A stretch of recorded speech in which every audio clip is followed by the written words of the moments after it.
ایک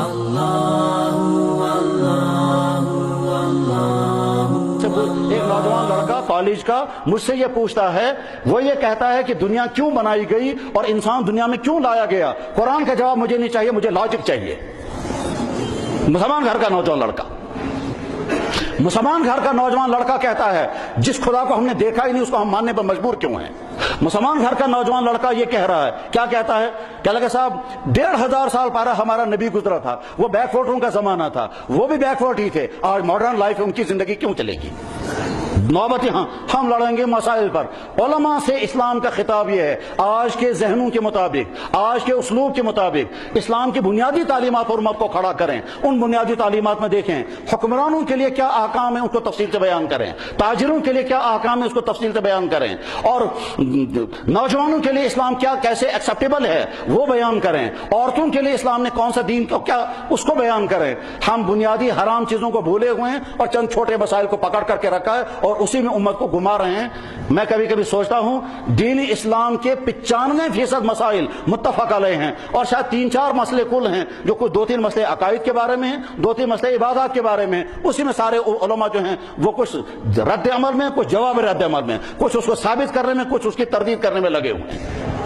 ایک گاؤں میں اکثریت بے نمازیوں کی 3 مسجدیں ہیں، ایک مسجد میں 3 بوڑھے نماز پڑھتے ہیں، ایک مسجد میں ایک ماسٹر صاحب اور 2-3 بچے نماز پڑھتے ہیں، دوسری مسجد میں تالا لگا ہوا ہے۔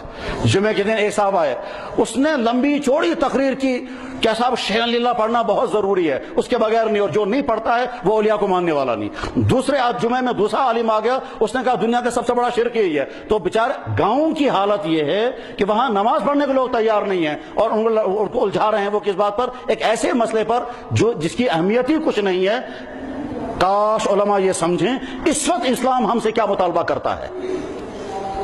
میرے بھائیو، امت گویا کے عالموں کو یہ طے کرنا ہے کہ وہ اس کیٹیگری میں آ رہے ہیں جس کیٹیگری کے بارے میں اللہ کے نبی نے فرمایا کہ اس آسمان کی چھت کے نیچے بدترین مخلوق علماء کی مخلوق ہوگی، یا اس کیٹیگری میں آ رہے ہیں جن کے بارے میں اللہ کے نبی نے فرمایا علماء انبیاء کے وارث ہیں۔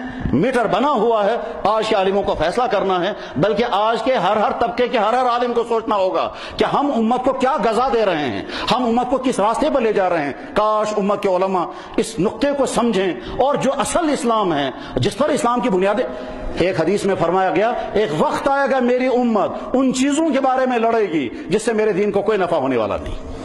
ایک ثابت کر رہا ہوگا یہ ضروری ہے، دوسرا کہتا ہو حرام ہے، نہ وہ اتنا حرام ہوگا نہ۔ ایک مسجد میں لڑائی ہو گئی، کس بات پر؟ ایک کہتا تھا نماز کے بعد زور سے جب تک نہیں پڑھیں گے نماز نہیں اور کھاسے نہیں نا، دوسرے نے کہا یہ تو حرام ہے، یہ تو کہیں تھا ہی نہیں۔ اس پر لڑائی ہو گئی، پولیس والوں نے کہا فی الحال کرتے تو فاصلہ تو تھا وہ قلوتیت۔ علماء سے اسلام کا اس وقت مطالبہ یہ ہے، ایک تو اپنے کردار کو صحیح کریں، اپنے علم کو پختہ بنائیں، اپنے اندر تقویٰ پیدا کریں، اسلام کی صحیح تشریح کریں، اور موضوعات کو ترجیحی بنیادوں پر طے کریں کہ اسلام کے جو ترجیحی بنیادوں میں جو موضوعات آج کے زمانے میں ہونے چاہیے وہ موضوعات لے لیں۔ میرے بھائیو، کتنے نادان ہوں گے وہ افراد جو اس بات پر لڑ رہے ہیں کہ کمرے میں وائٹ کلر کرنا ہے کہ گرین کلر کرنا ہے، اور کمرہ گرنے والا ہے، چاروں طرف سے اس کمرے میں آگ لگی ہوئی ہے، اسلام دھڑام سے گرنے والا ہے، کفر گھروں تک داخل ہو چکا ہے، ٹی وی کے ذریعے سے فحاشی اندر داخل ہو گئی ہے۔